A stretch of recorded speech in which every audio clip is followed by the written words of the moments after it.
নমস্কাৰ প্ৰিয় দৰ্শকসকল, আজি আপোনালোকলৈ আনিছোঁ এটি সুন্দৰ ৰেচিপি, গুটি আলুৰ মৰমৰীয়া ভাজি।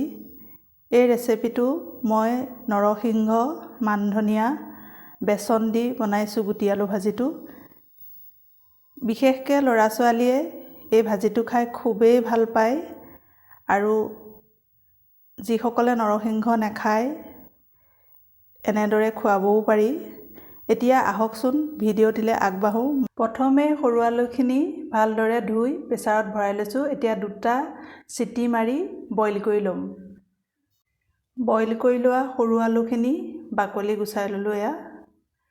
এতিয়া আমি জলকীয়া গুড়ি লৈছোঁ, কাশ্মীৰী ৰেড চিলি 2 চামুচ, গৰম মছলা এপেকেট লৈছোঁ, পিঁয়াজ এটা লৈছোঁ, শুকান জলকীয়া লৈছোঁ 3টা, আদা লৈছোঁ আৰু নহৰু লৈছোঁ 5-6 ফুটামান, জালুকৰ গুড়ি 2 চামুচমান, নৰসিংহ পাত এমুঠি আৰু মানধনিয়া পাত 3টা। আলুখিনি বাদে আমি বাকী উপকৰণখিনি মিক্সিত মাৰি ল'ম। নৰসিংহ পাত, মানধনিয়া, পিঁয়াজ লৈছোঁ 1টা, পিঁয়াজ, জলকীয়া, আদা, নহৰু এইখিনি আমি এতিয়া মিক্সিত পিচি ল'ম। গোটেই উপকৰণখিনি খুব মিহিকৈ মিক্সিত পিচি ল'লোঁ। মিহি হ'ব লাগিব। দেখিছে, গোটেইখিনি একেলগতে পিচি ল'লোঁ। ইয়াত এতিয়া জলকীয়া গুড়ি দিম 2 চামুচ,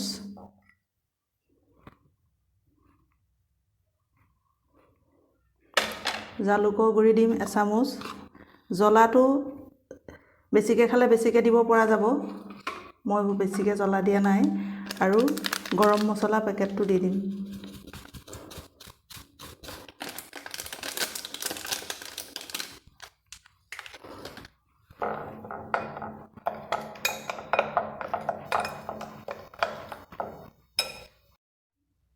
প্ৰয়োজন অনুসৰি হালধি দিম,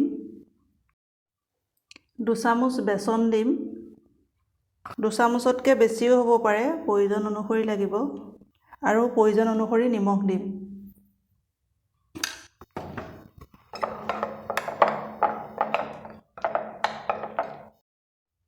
অলপ পানী দি বস্তুখিনি পাতল কৰি ল'ব লাগিব।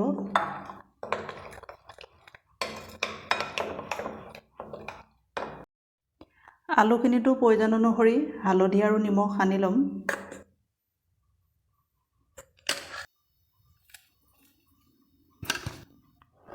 মই হাতে ইউজ কৰিছোঁ, হাতেৰে মিক্সাৰবোৰ ভাল হয়। এনেদৰে নিমখ হালধি সানি ল'ব লাগিব, আলুখিনিত যাতে নিমখটো সোমাই যায়। আলুখিনি মিশ্ৰণখিনিত বাকি দিম।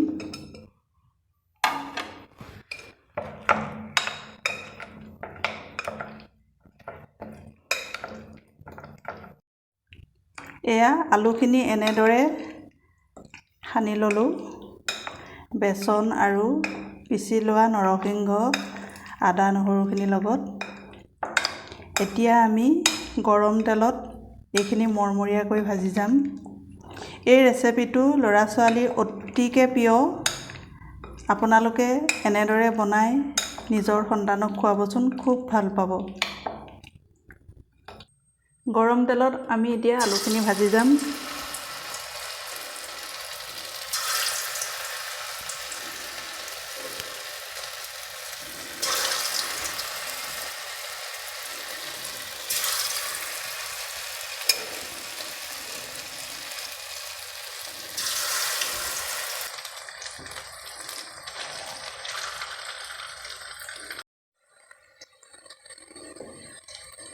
এনেদৰে ৰঙা হোৱাকৈ গোটেই আলুখিনি ভাজি ল'ম। মৰমৰীয়া হ'বলৈ দিব অলপ। এইখিনি প্ৰায় হৈছেই। এতিয়া এইখিনি মই কাঢ়ি দিম আৰু এনেদৰেই গোটেইখিনি আলু ভাজি ল'ম। হৈ গ'ল আলু ভাজি মৰমৰীয়া। এনেদৰে আলুখিনি মৰমৰীয়াকৈ ভাজিব লাগিব। খাবলৈ খুবেই টেষ্টি হয়।